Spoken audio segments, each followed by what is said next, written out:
அஸ்ஸலாமு அலைக்கும் வரஹ்மத்துல்லாஹி வபரகாத்துஹு. அல்லாஹுவின் அருளும் அன்பும் ஆற்றலும்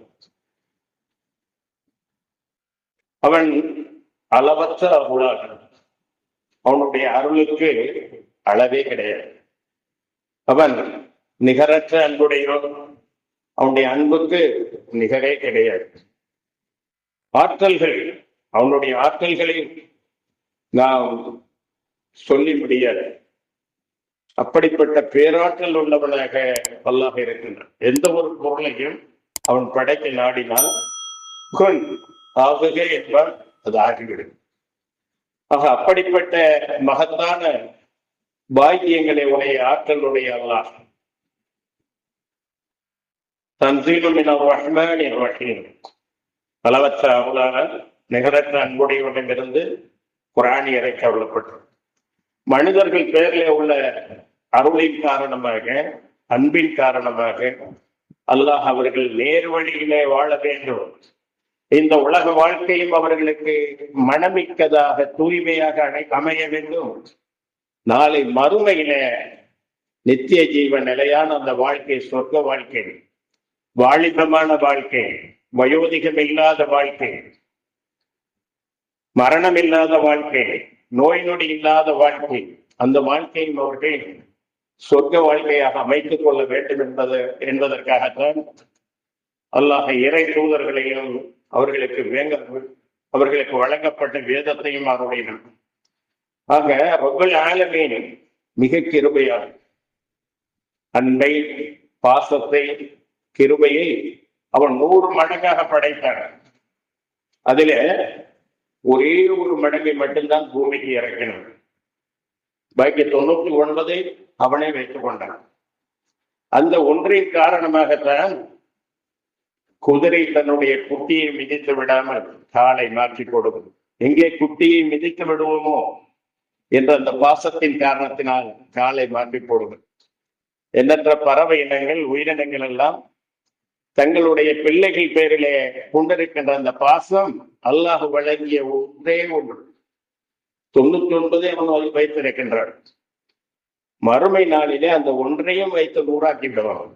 அவனிடம்தான் அந்த 100 இருக்கு. அத்தகைய இரக்கமுடையவன், பாசமுடையவன், அன்புடையவன். ஒரு போர்க்களத்தில ஒரு பெண், கைதியாக பிடிக்கப்பட்ட பெண், தன்னுடைய குழந்தையை காணோம் என்று பரிதவித்து தேடிக்கொண்டிருக்கிறார். நிறைய கூட்டங்கள் கைதாக இருக்கிறார்கள். அதிலே தன்னுடைய குழந்தையை காணாமலாக்கி விட்டு அந்த பெண் தேடுகிறார். பார்க்கின்ற குழந்தைகளை எல்லாம் எடுத்து முத்தமிட்டு, இது நம்முடைய குழந்தை அல்லவே என்று மறுபடியும் தேடி இறுதியாக அந்த பெண்ணுடைய குழந்தை அவளுக்கு கிடைத்து விட்டது. கிடைத்தவுடன் நெஞ்சோடு அணைத்து மாறி மாறி முத்தமிட்டு அந்த குழந்தைக்கு அமுது ஊட்டுகிறார்கள், பால் ஊட்டுகிறார்கள். இதை பார்த்து கொண்டிருந்த நபி ஸல்லல்லாஹு அலைஹி வஸல்லம் அவர்கள் தங்களுடைய தோழர்களிடம் கேட்டார்கள், இந்த தாய், இவ்வளவு நேரம் தேடி தன்னுடைய குழந்தையை கண்டெடுத்த தாய், அதை அரவணைத்த தாய், அதை நெருப்பிலே வீசிவிட விரும்புவாளா என்று கேட்டார். இல்லை அல்லாஹ்வுடைய தூதரே, அவ்வளவு பாசமாக இருக்கக்கூடிய அந்த தாய் எப்படி அந்த குழந்தையை நெருப்பிலே வீச விரும்புவாள்? அதுபோல்தான் தாயை விட மேலான பல மடங்கு கிருபையையும் பாசத்தையும் படைப்பிடங்களாகிய நம் மீது வைத்திருக்கக்கூடிய ரப்பு நம்மை நெருப்பில் எரிவதை விரும்ப மாட்டான். ஆனா தொடர்ந்து பாவங்களை செய்து கொண்டு அந்த பாவங்களுக்கு மன்னிப்பு கேட்காமல் தொடர்ந்து அவருடைய நியமத்துகளை எல்லாம், அறுக்கொடைகளை எல்லாம் அனுபவித்துக் கொண்டு அதற்கும் நன்றி செலுத்தாமல், ஒரு புறம் பாவம் மழை போல் குமிழ்ந்து கிடக்கிறது, இன்னொரு புறம் அவன் வழங்கிய நியமத்துகளுக்கு நன்றி செலுத்துவதில்லை. என்னை போல் யார், நான் எப்படிப்பட்டவன் தெரியுமா, அப்படியாக்கும் இப்படியாக்கும் என்று மமதையோடு ஆணவத்தோடு இருக்கிறார்களே, தொடர்ந்து வாழ்நாள் முடியும் வரை அப்படியே இருக்கிறார்களே, அவர்கள் தான் நரகத்துக்குரியவர்கள். பாக்கி பேர்கள் பாவம் செய்தாலும் அல்லாஹ்விடம் பாவத்திற்கு மன்னிப்பு கேட்கும் போது அவன் மன்னித்துக் கொண்டே இருப்பதாக சொல்கிறான். وَسَخَّرَ لَكُم مَّا فِي السَّمَاوَاتِ وَمَا فِي الْأَرْضِ جَمِيعًا مِّنْهُ إِنَّ فِي ذَلِكَ لَآيَاتٍ لِقَوْمٍ يَتَفَكَّرُونَ. அவனே வானங்களில் உள்ளவை பூமியில் உள்ளவை அனைத்தையும் தன் அருளால் உங்களுக்கு வசப்படுத்தி கொடுத்திருக்கிறான். தன்னுடைய அருளால் சூரியன் தன்னுடைய வெட்டவரைக்குள் சுற்றி சுழல வேண்டும், இரவு பகல் மாறி மாறி வர வேண்டும், மனிதர்கள் வாழ வேண்டும், அவர்கள் தங்களுடைய தேவைகளை பெற்றுக் கொள்ள வேண்டும்.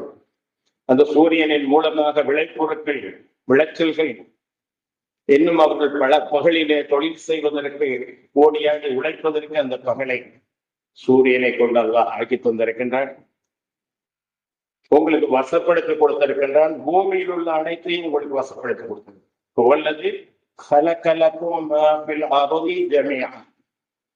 அவன் எத்தகையவன் என்றால் பூமியில் உள்ள அனைத்தையும் உங்களுக்காக படைத்தார். வேறு யாருக்காகவும் அல்ல, வேறு எந்த உயிரினங்களுக்காகவும் அல்ல. உயிரினங்கள் உட்பட, தாவரங்கள் உட்பட, மலைகள் உட்பட, கடல்கள் உட்பட இந்த பூமியில இருக்கக்கூடிய அனைத்தையும் உங்களுக்காக படைத்திருக்கிறான். உங்களுடைய அனுபவத்திற்காக, உங்களுடைய உபயோகத்திற்காக அவன் படைத்திருக்கின்றான். இதில் சிந்திக்கும் சமுதாயருக்கு நிச்சயமாக பல அத்தாட்சிகள் இருக்கின்றன என்றெல்லாம் கூறுகின்றன. ஆக சிந்திக்க தோன்றும் சீரிய மார்க்கம் இஸ்லாம். சிந்திக்க வேண்டும். எவ்வளவோ உயிரினங்கள் படைக்கப்பட்டதிலே நமக்கு மட்டும் ஏன் இந்த சிந்தனா சக்தி, ஏன் இந்த ஆற்றல்? ஏதாவது வேறு உயிரினத்துக்கு அது கொடுக்கப்பட்டிருக்கலாமே, ஏன் கொடுக்கப்படவில்லை? உருவம் பெரிதாக இருக்கிறது, ஓட்டம் பெரிதாக இருக்கிறது, சீற்றம் சிறந்ததாக இருக்கிறது. ஆனால் நமக்கு மட்டுமே அனைத்தையும் அடக்கி ஆளக்கூடிய அந்த ஆற்றல் கொடுக்கப்பட்டிருக்கிறது, சிந்தனா சக்தி கொடுக்கப்பட்டிருக்கிறது என்று சொன்னால் நாம் சிந்தித்து பார்க்க வேண்டும். அல்லாஹ் இன்னும் கூறுகின்றான், அவன் தன் ரஹ்மத்தை அருளை கொண்டு தான் நாடியோரை சொந்தமாக்கி கொடுக்கிறான். அடிமைகளாகிய நம்மை அவனுடைய ரஹ்மத்தால், அருளால் சொந்தமாக்கிக் கொள்கிறான். இன்னும் மகத்தான அல்லாஹ் மகத்தான கிருபையுடையவன். அவனுடைய அருளுக்கு சொந்தக்காரர்களாக நாம் ஆகிவிட வேண்டும். அதற்கு அதிகமாக தௌபா செய்ய வேண்டும். தௌபா செய்வதோடு பாவங்களை வெறுக்கக்கூடியவர்களாக இருந்தால் நிச்சயமாக அல்லாஹ் அவர்களை, அந்த அடியார்களை தன்னுடைய சொந்தமாக்கிக் கொள்ளும்.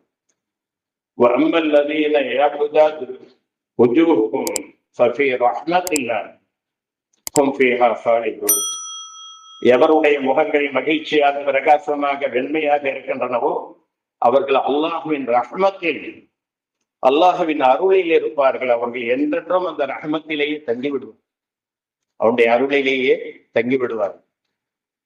ஆக உலகிலும் சரி மறுமையிலும் சரி அல்லாஹுடைய அருளுக்குரியவர்கள், அல்லாஹுடைய சொந்தக்காரர்கள். ஆக இவ்வாறு குர்ஆன் நெடுகிலும் அல்லாஹ் சுப்ஹானஹு வ தஆலா சொல்லிக் கொண்டே போகின்றார். இன்னும் அல்லாஹுவின் பாதையில் நீங்கள் கொல்லப்பட்டாலும் அல்லது இறந்து விட்டாலும் அல்லாஹ்விடமிருந்து கிடைக்கும் மன்னிப்பும் ரஹ்மத்தும் நீங்கள் உலகிலே சேமித்து வைத்திருப்பதை விட மிக்க மேன்மையுடையதான். ஏனென்றால் எல்லாவற்றையும் போட்டு விட்டு செல்ல வேண்டும். வீரனாக எப்பொழுது உயிர் போனாலும் பரவாயில்லை, அது அல்லாஹுக்காக இருந்தால் மிகவும் நல்லது என்ற ரீதியில கோழைகள் தினம் தினம் செத்து படைப்பார்கள். வீரன் ஒரே ஒரு முறைதான் சாவும். ஆக நாம் இறந்தாலும், இயற்கையாக இருந்தாலும், அல்லது அல்லாஹுடைய பாதையில கொல்லப்பட்டாலும் அல்லாஹுடைய ரஹ்மத்துக்குரியவர்களாக ஆகிவிடும். ஸல்லல்லாஹு அலைஹி வஸல்லம் அவர்களை பார்த்து அல்லாஹ் கூறுகிறார், ஃபபிமா ரஹ்மத்தின் மினல்லாஹி லின்த லஹும். அல்லாஹுடைய ரஹ்மத்தின் காரணமாகவே, அல்லாஹுடைய அருளின் காரணமாகவே நீர் அவர்களிடம் மென்மையாக, கனிவாக நடந்து கொள்கிறீர். ஸல்லல்லாஹு அலைஹி வஸல்லம் எப்படி நடந்தாங்க? யாரையும் முறைச்சு பார்க்க மாட்டாங்க. அவங்க எல்லோரையும் புன்சிரிப்போடு தான் பார்ப்பாங்க. மலர்ந்த முகத்துடன் தான் நபி ஸல்லல்லாஹு அலைஹி வஸல்லம் அவர்கள் மக்களை பார்ப்பார்கள். அது மட்டுமல்ல, நாமும் அப்படி இருக்க வேண்டும் என்பதற்காக மலர்ந்த முகத்துடன், புன்முறுவலுடன் நீ உன் சகோதரனை சந்தித்தால் அதுவும் தர்மம் தான். தர்மம் செய்ய பொருள் இல்லாட்டி கவலைப்படாதே. மலர்ந்த முகத்துடன் அவருடைய சகோதரனை நீ சந்தித்தால் அதுவும் உனக்கு தர்மமாகும் என்றார். ஆகவே அல்லாஹ் சொல்கிறான், அல்லாஹுடைய ரஹ்மத்தின் அருளின் காரணமாகவே நீர் அவர்களிடம் மென்மையாக, கனிவாக நடந்து கொள்கிறீர். சொல்லி நீர் கடுகடுப்பானவராகவும் கடின சித்தமுடையவராகவும் இருந்திருப்பீராக அவர்கள் ஒரு சமூகத்தை விட்டும் ஓடி போயிருப்பார். எனவே அவர்களின் பிழைகளை அலட்சியப்படுத்தி விடுகிறார்கள். அவ்வாறே அவர்களுக்காக மன்னிப்பு தேடுகிறார்கள். தவிர சகல காரியங்களிலும் அவர்களுடன் மசூரா ஆலோசனை செய்கிறார்கள். பின்னர் அவை பற்றி நீர் முடிவு செய்து விட்டால் அல்லாஹ்வின் மீது பொறுப்பேற்படுத்துகிறார். நிச்சயமாக அல்லாஹ் தன் மீது பொறுப்பேற்படுத்துவோரை நேசிக்கின்றான்.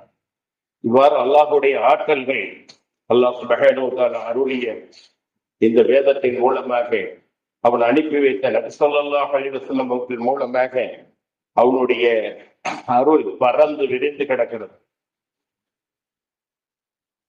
ஆகவே யார் அல்லாஹ்வின் மீது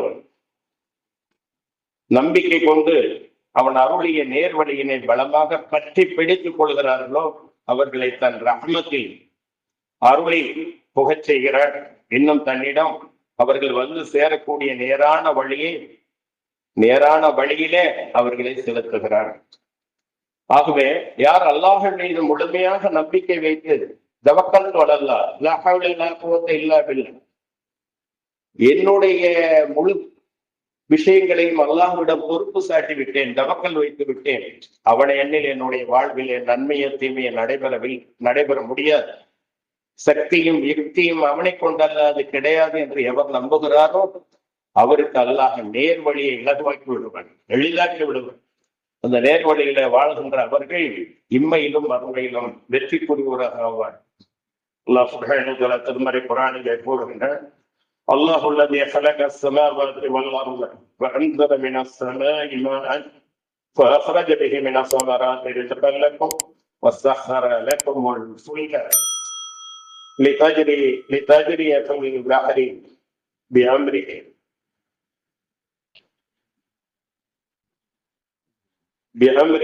وسخر لكم الأنهار. அல்லாஹுவே வானங்களையும் பூமியையும் படைத்தார். வானத்திலிருந்து மழையை பொழிய செய்து அதை கொண்டு கனி வர்க்கங்களையும் உங்களுக்கு ஆகாரமாக வெளிப்படுத்தி தன் கட்டளையினால் கடலில் செல்லுமாறு கப்பலை உங்களுக்கு வசப்படுத்தி கொடுத்து ஆறுகளை உங்களுக்கு உண்டாக்கி அதையும் வசப்படுத்தி தந்தார். திட உணவு திரவ உணவு எது வேண்டும் என்றாலும் அது கோதுமையாக இருக்கலாம், அரிசியாக இருக்கலாம், தானியங்களாக இருக்கலாம், மழைதான் அல்லாஹுடைய அருள்மொழிதான் அதற்கு காரணமாகிறது. அதே போல திரவ உணவுகளாக இருந்தால் லிக்விடாக இருக்கக்கூடிய அது ஜூஸாக இருக்கலாம், மற்றபடி காபி டீயாக இருக்கலாம், எதுவாக இருந்தாலும் அல்லாஹுடைய அந்த வானமழையின் காரணமாக தான் அவைகள் விளைவிக்கப்படுகின்றன. ஒரே மாதிரியான தண்ணீரை பாய்ச்சி விதவிதமான தானிய வர்க்கங்களை தாவரங்களை அல்லாஹ் முளைப்பிக்க செய்கின்றன. இன்னும் அல்லாஹ் கூறுகின்றான்,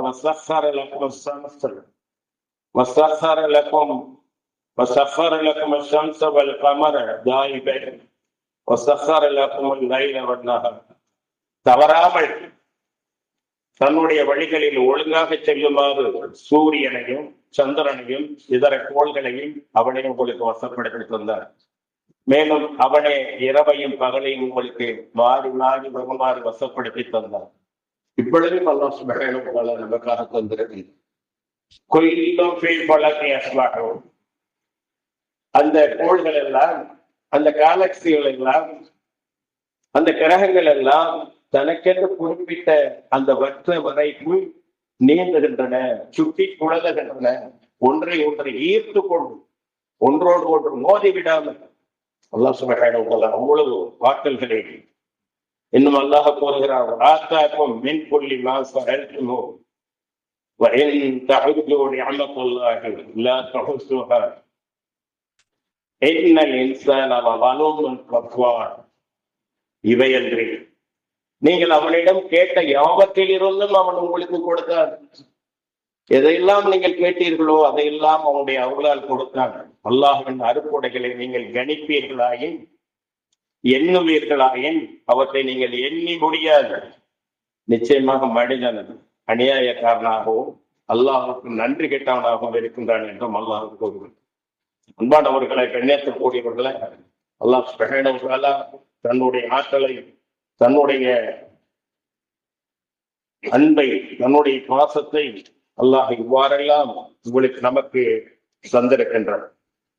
31வது அத்தியாயம் 27வது வசனத்தில் இவ்வாறு கூறுகிறேன், வலவ் அன்னம ஃபில் அர்லி மின் ஷஜரத்தின் அக்லாமு வன்னஹிரு யமுத்துஹும்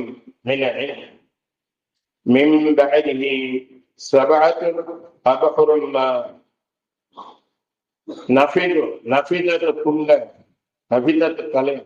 நபிதத்து கலிமாத்துல்லாஹ் இன்னல்லாஹ அஸீஸுன் ஹகீம். பூமியில் உள்ள மரங்கள், காடுகளிலே உள்ள மரங்கள், நாடுகளிலே உள்ள மரங்கள், கற்பாறைகளில் அடர்ந்து வளர்ந்த மரங்கள், இந்த மரங்களை எல்லாம் எழுதுகோள்களாக அவ்வளவையும் எழுத்தாணிகளாக ஆக்கி கடல்கள் அனைத்தையும் அதில் உள்ள நீரை மையாக இங்காக ஆக்கி, இன்னும் அது போல 7 கடல்கள் அதிகமாக்கப்பட்டு அவைகள் மையாக இருந்த போதிலும் அல்லாஹ்வின் புகழ் வார்த்தைகள் முடிவுறாது, அவனை புகழ முடியாது. அத்தகைய புகழுக்குரியவன், அருளுக்குரியவன், ஆற்றலுக்குரியவன் அல்லாஹ். நிச்சயமாக அல்லாஹ் மிகைத்தவன், ஞானமிக்கவன். ஆகவே அன்பானவர்களை, கண்ணியத்திற்குரியவர்களை, அல்லாஹ் சுப்ஹானஹு வ தஆலா நமக்கு வழங்கி இருக்கின்ற இந்த வாழ்க்கையை, தவணை வரை வாழக்கூடிய வாழ்க்கையை நாம் சரியான முறையில பயன்படுத்திக் கொள்ள வேண்டும். கடலிலும் உள்ள இருள்களில் உங்களை நேரான வழியில் செலுத்துபவன் யார்? அம்மை யஹ்தீக்கும் ஃபீ ظُلُمَاتِல் பர்ரி வல் பஹ்ரி வமன் யுர்சிலு ரியாஹ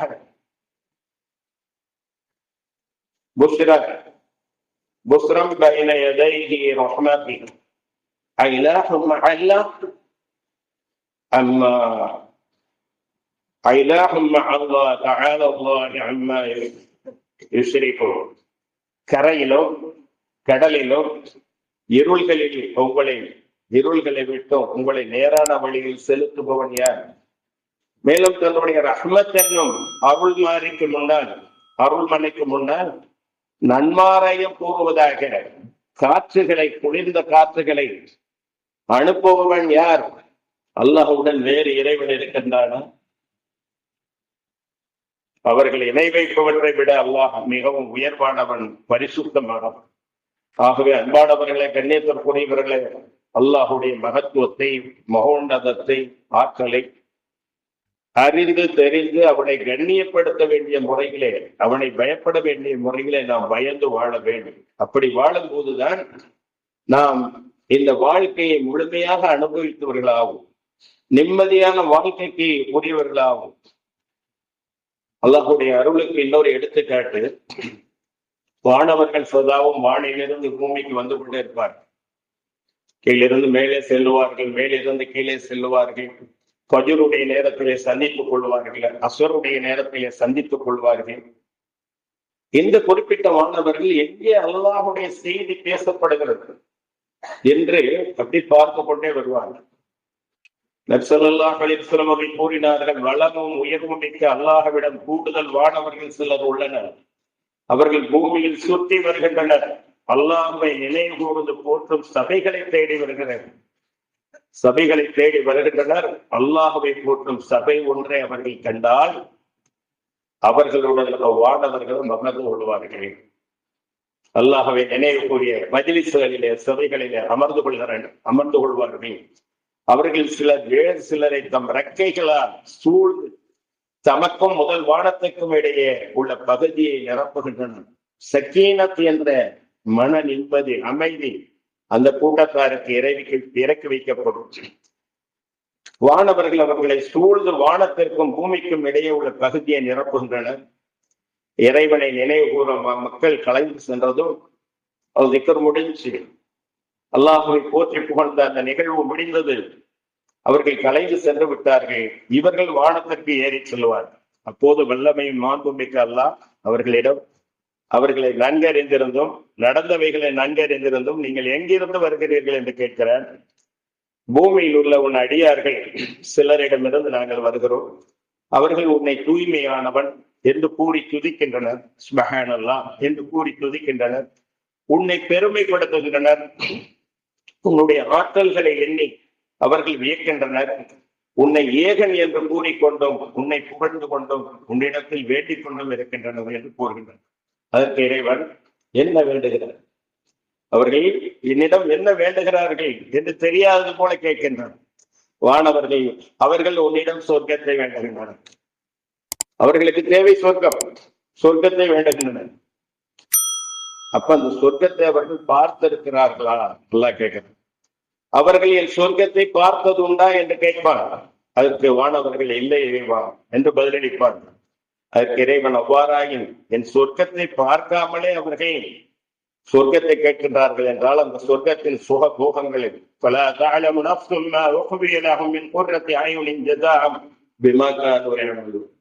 எந்த கண்ணும் பார்க்கிறார், எந்த காதும் கேட்கிறார், எவ்வளவுதான் கற்பனை திறன் உள்ளவராக இருந்தாலும் அவருடைய இதயத்திலே கற்பனை திறன்கள் அதிகமாக இருந்தாலும் அதை கற்பனை செய்ய முடியாத அளவிலே அல்லாஹ் அந்த கண் குளிர்ச்சியை மறைத்து வைத்திருக்கின்றார்.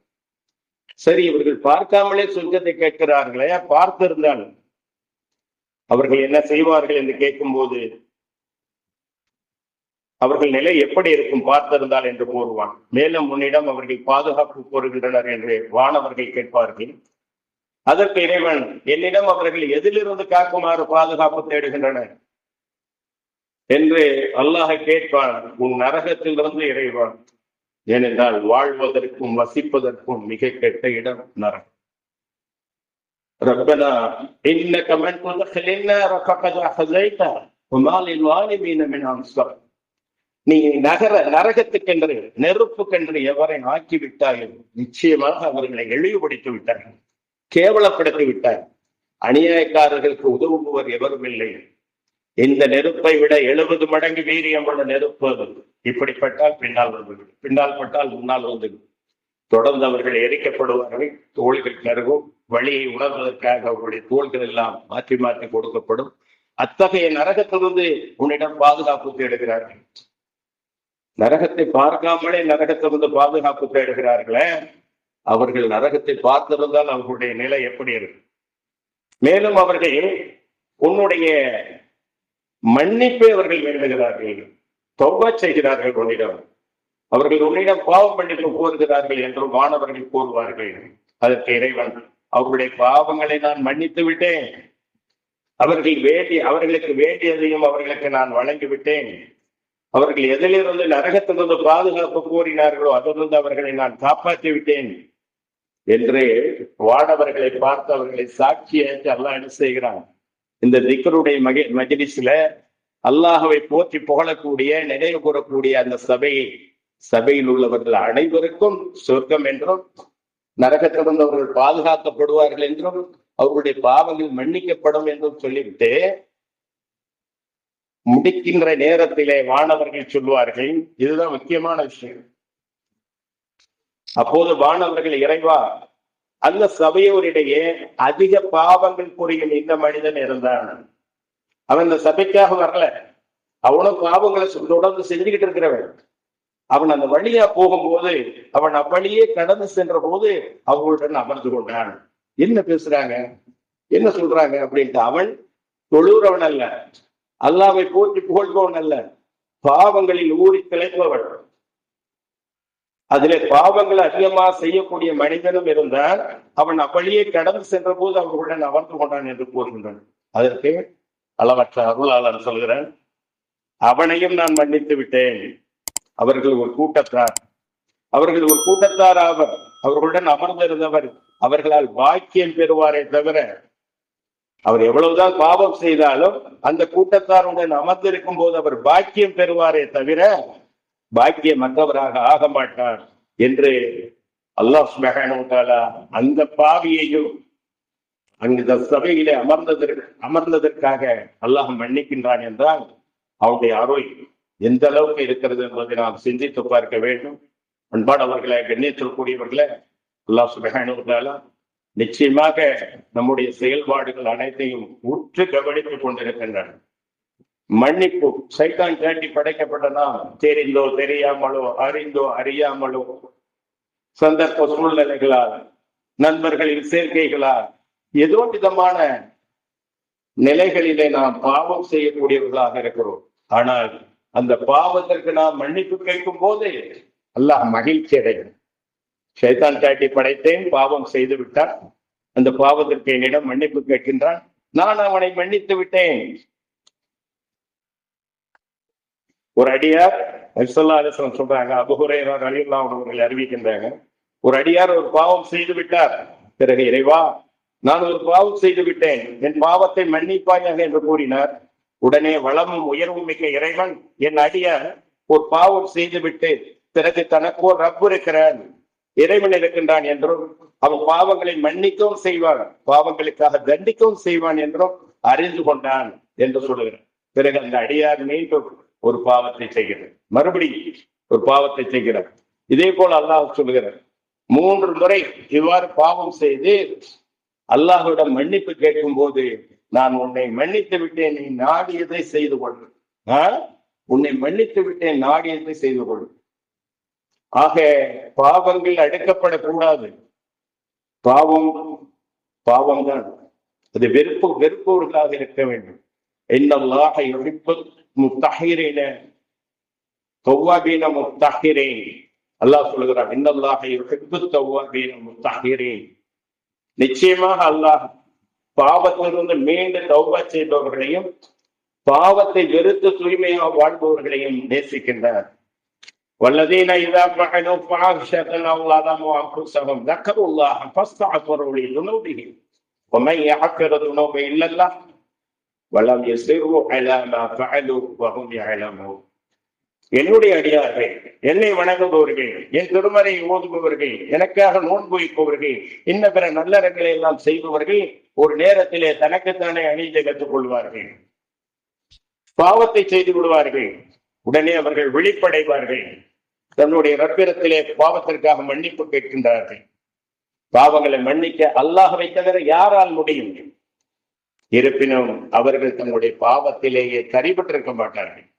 அல்லாஹ்விடம் மன்னிப்பு கேட்டதோடு ஷைத்தானிடம் இருந்து பாதுகாப்பு தேடி அந்த பாவத்தை விட்டு விலகியவர்களாக ஆகிவிடுவார்கள் என்று அல்லாஹ் சொல்லுகிறார். ஆகவே அவனுடைய அருளுக்கு நாம் உரியவர்களாக, அவனிடம் பாவ மன்னிப்பு கோரக்கூடியவர்களாக, அவனுடைய கட்டளைகளை எடுத்து நடக்கக்கூடியவர்களாக, அவனுடைய பாக்கிலான விஷயங்கள் அவன் தடுத்தவற்றை விட்டு விலகி இருக்கக்கூடியவர்களாக, இவ்வுலக வாழ்க்கையும் மறுவுலக வாழ்க்கையையும் நன்மையாக வெற்றியாக அடையக்கூடிய நன்மக்களாக கொள்ளலாம். உங்களையும் என்னை மாற்றிக்கொள்ள வேண்டும் என்று கேட்டு முதல் முறை